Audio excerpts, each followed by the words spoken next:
বাচ্চা প্রসবের পর গাভী দুধ দেবে এটাই স্বাভাবিক। তবে অবাক করা বিষয়, গর্ভধারণ ছাড়াই ১৭ মাসের একটি বকনা বাছুর দুধ দিচ্ছে।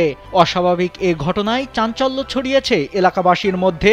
না জেনে অনেকে একে অলৌকিক ঘটনা বলে মনে করছে।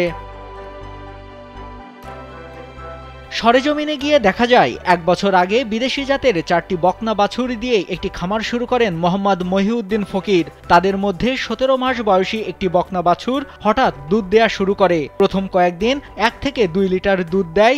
বাছুর প্রসব ছাড়াই বকনাটি এভাবে দুধ দেওয়ায় বিস্মিত বাড়ির লোকজন প্রথম সে দুধ ফেলে দিতেন। এখন দুধের পরিমাণ বেড়েছে, প্রতিদিন ৩ থেকে ৩.৫ লিটার দুধ দিচ্ছে।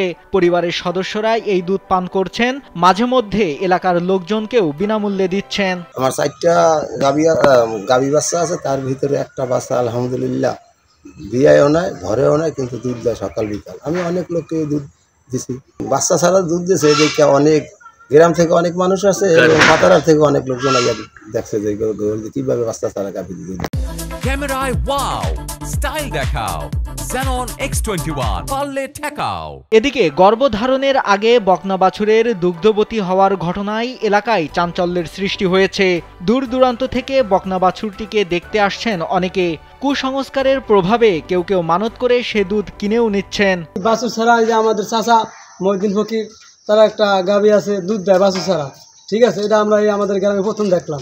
আমার বাড়ি এর পাশের গ্রামে গাভীতে বাচ্চা ছাড়া যে দুধ দেয় জীবনে প্রথম শুনলাম। শুনে আমি অবাক হয়ে দেখতে আসলাম। দেখতে এসে আমি খুব সততা পাইলাম, জীবনে ফার্স্ট দেখলাম। আমিও একটু দুধ খাইছি, আমার ভাগ্যে জোরছে দুধ খাওয়াইছে। নিজে খেয়েছি এবং স্বচক্ষে দেখেছি বাচ্চাবিহীন গরুতে দুধ হয়।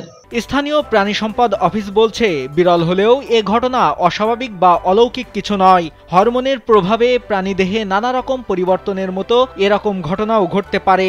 জনাব মহিউদ্দিন সাহেবের যে একটা শঙ্কর জাতের বকনা বাছুর থেকে যে গ্রাম্য ভাষায় অলৌকিকভাবে যে দুধ আসতেছে, সেটা আসলে কিন্তু তা নয়। সেটা হলো হরমোনালের কারণে গর্ভ হওয়ার সংসারের আগেই কিন্তু এই ক্ষেত্রে কিন্তু দুধ হয়, কিন্তু এটা হরমোনাল ডিজিজ। এই হরমোনাল ডিজিজের চিকিৎসা আছে। বিরল এই ঘটনা ঘটেছে বরিশালের মেহেদীগঞ্জের ধুলিয়া মধ্যচর গ্রামে। এ ঘটনায় এলাকায় বিভিন্ন কুসংস্কার ছড়িয়ে পড়েছে। সচেতন মহলের দাবি, কুসংস্কারে বিশ্বাস না করে প্রকৃত কারণ জানাতে হবে স্থানীয়দের, যাতে কোনো ধরনের অনাকাঙ্ক্ষিত ঘটনা না ঘটে। নাইমুল হাসিব, কালবেলা।